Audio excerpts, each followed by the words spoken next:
जिसके अंतर्गत जो है आपके पूरे बिहार में, समस्त बिहार में जो है जमीन का सर्वे जो है बिहार सरकार करा रही है, जिसका नाम विशेष सर्वेक्षण दिया गया। ठीक है, और इस सर्वेक्षण में सभी जिलों का और सभी ग्राम का, सभी मौजे का जो है ना जमीन का सर्वे किया जाएगा।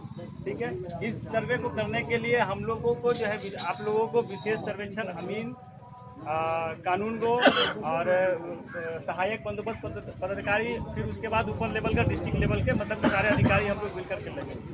तो इन सभी सर्वे को करने का मकसद यही है कि आपके ज़मीन को डिजिटल फॉर्मेट में अपडेट कर, सारी ज़मीन जितनी भी आप लोग की ज़मीन है उसको डिजिटल फॉर्मेट में अपडेट करना। ठीक है, और ये ग्राम सभा का मकसद ये है कि आप लोगों को ये बताया जाए कि आप लोगों को करना क्या है। यहाँ पे सभी रैयती है, सभी रैयतों को यही करना है कि अब ये जो है आपको 1 तारीख को यानी 1 अगस्त को जो है घोषणा कर दिया गया है कि सभी जिले में, मतलब कि हमारे जो जिले सिवान जिला के जो बंदोबस्त अधिकारी हैं उन्होंने घोषणा कर दिया है कि आपके सभी जगह पर सर्वे का काम चलेगा।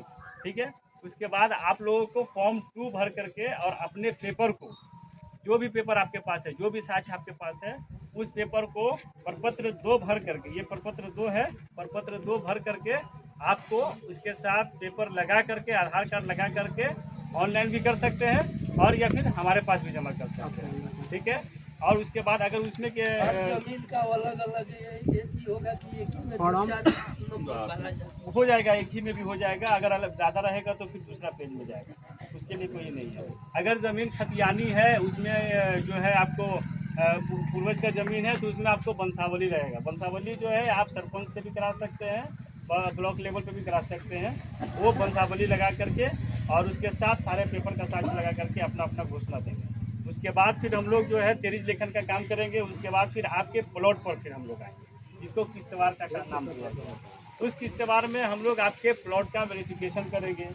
प्लॉट वेरिफिकेशन में आप लोग को प्रेजेंट रहना, उपस्थित रहना ज़रूरी है, अन्यथा हम लोग जो है जानकारी नहीं रहने के कारण में कुछ अगर आगे पीछे हो जाए तो इसके लिए जो है आप लोग को परेशानी होगी। इसीलिए बेहतर रहेगा कि आप लोग प्लॉट पर रहें। प्लॉट पे जब इस्तेवार हो जाए उसके बाद फिर हम लोग जो है फिर खाना पूरी का काम करेंगे। उस दौरान में किसी को कुछ भी त्रुटि आती है तो हम लोग हैं, अमीन है, अमीन के ऊपर में कानूनगो सर है, कानूनगो सर के ऊपर में एसओ सर है, उसके ऊपर में बंदोबस्त अधिकारी सर है। तो ये जितने भी प्रक्रिया है, जो भी प्रॉब्लम आता है वो सब हम लोग मिल करके शॉर्ट करेंगे। अभी मेनली काम आप लोगों का यही है कि प्रपत्र 2 को जमा और अपने पेपर को लगा करके जमा करने का काम करें। अच्छा, एक बात बताइए सर, 1 मिनट रोक जाए।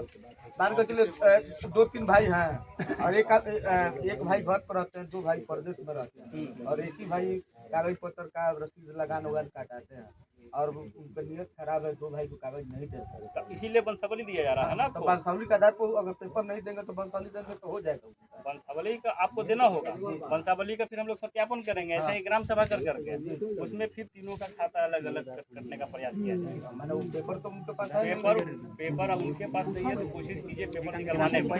जाहिर सी बात है सारा चीज़ जिला में है, आप निकलवाने का प्रयास कीजिए और उसको फिर पेपर जमा कीजिए। सब अपना अपना संगठन अलग खुद लेगा।